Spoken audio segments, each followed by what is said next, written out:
garden friends, I'm Tiffany. Welcome to my channel. Thank you so much for tuning in on how to pot up your zinnias or zinnias after germinating them in the paper towel method. So let's get started. All right, so let's get started by going over the things that you need to do this. So to start, you need seed starting potting mix.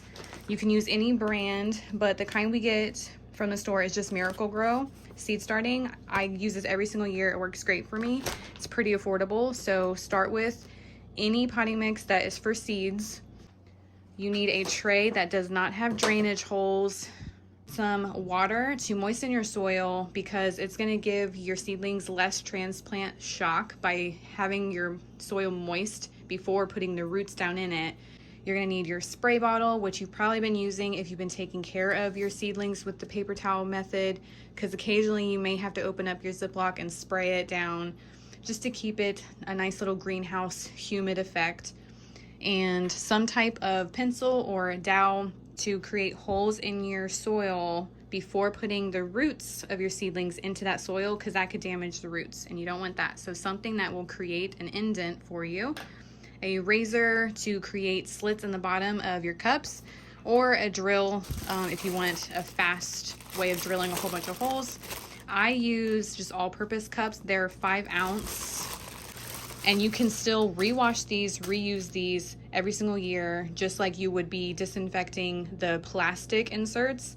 You obviously can't reuse the cardboard ones. You'll just have less flowers or plants, whatever you're trying to start indoors. So just keep that in mind. But I prefer them having a bigger home to grow from the beginning. They will prefer this. So I think that's everything. So let's get started.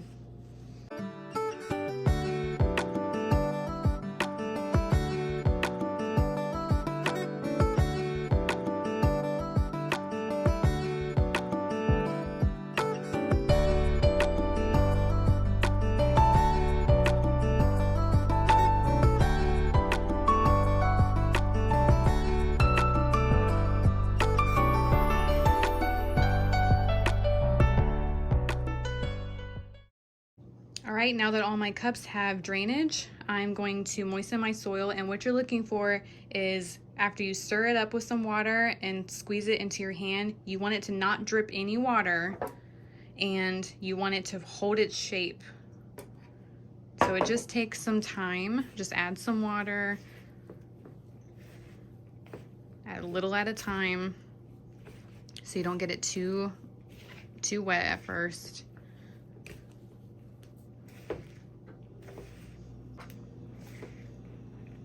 Bit more.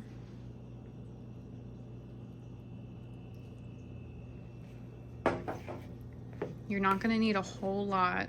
I obviously don't need a whole lot because I have a small bowl that I'm working with, but if you had a bulk area that you can mess with your soil on like a bigger scale, then you would obviously be using more water. So I really don't need a whole lot for this step, and I'll just do it in stages. I'll have to just keep adding soil. Okay, so it feels about right.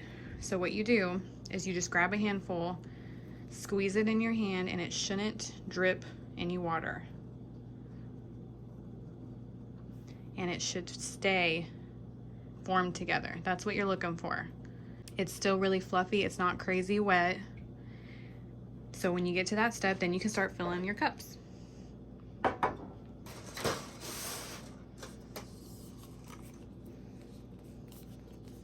Don't pack them crazy tight. I give it like one good little pack, and then I give like a little bit of a lip so that when I go to water it, it just doesn't spill over. It gives the soil a second to hold in that water. And that's all you do. Just fill some of your cup up. Pack it down. That one was already full, so that's all I got to do with that one. I have a tiny little lip, enough for water.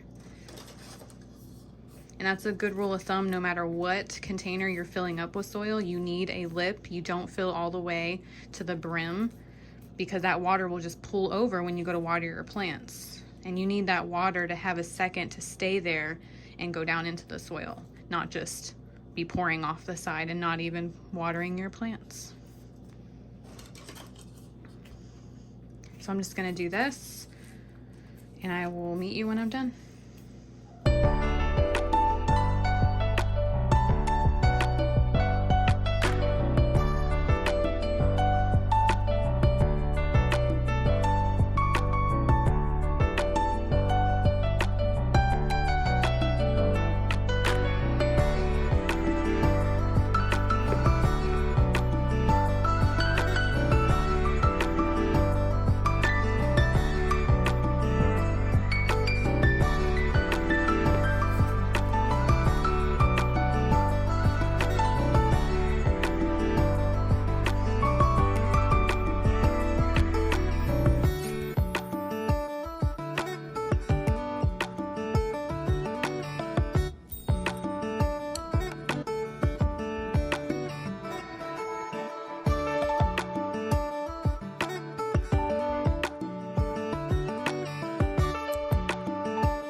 All right, so now the part that you actually came here to see is the zinnia seedlings. Now I started these on April 5th. It is now April 10th, and this is how much they've grown. And I don't want them to get leggy, so this is why I'm doing this. So I'm just gonna put my hand under the paper towel,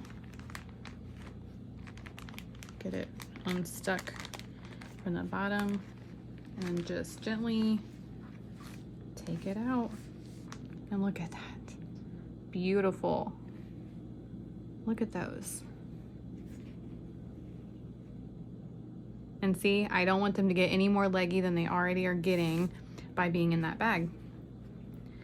All right, so you make a little hole with your pencil and then just pick any of your seedlings and just be gentle pulling on it. Look at that. And now I'm gonna push, since it's kind of already leggy, I'm gonna try to push it as far down as I can get it, instead of like just there. Like I'm gonna try to get it even farther into the soil. And then just gently push the soil around it.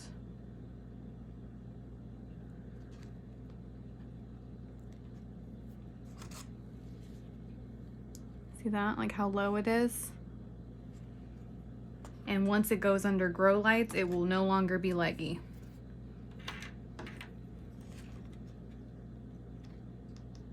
Make another hole. Just grab another one. And you want to moisten with that spray bottle so that it comes out of the paper towel a lot easier. Long root.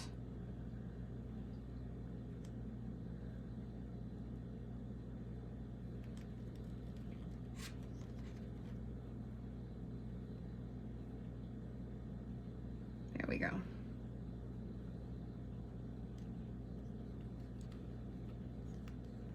And just push the soil around it.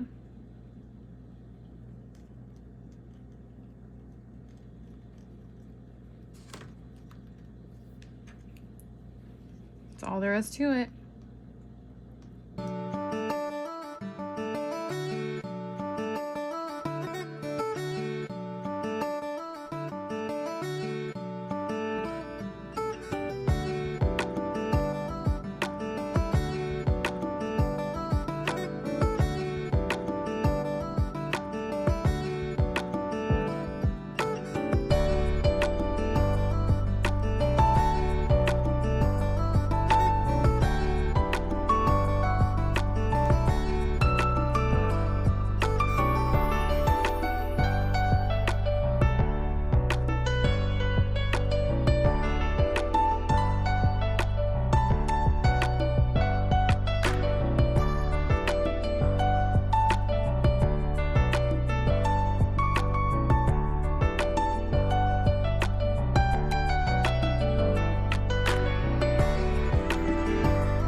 It took 32 cups for this tray, so I'm really happy about that. That's 32 zinnia plants, and that's plenty enough for me. So now you just water them in and then put them under grow lights or put them near a south-facing window that gets plenty of sun. Just be sure to rotate them if they're by a window. This kind is called Cherry Queen, so it's a really pretty red, so I'm really excited to see how these look. And they attract bees and hummingbirds and butterflies, and hummingbirds love red, so this is really probably going to attract a lot more hummingbirds than any other color. So now I'm just going to water them in, and I'm going to put them under my grow lights, and I'm just going to keep you updated along the way. So just keep a lookout for those videos, and if you learned something from this, be sure to leave a comment down below, and don't forget to like and share and subscribe and all the good things, and have fun growing your zinnia plants. Bye, garden friends.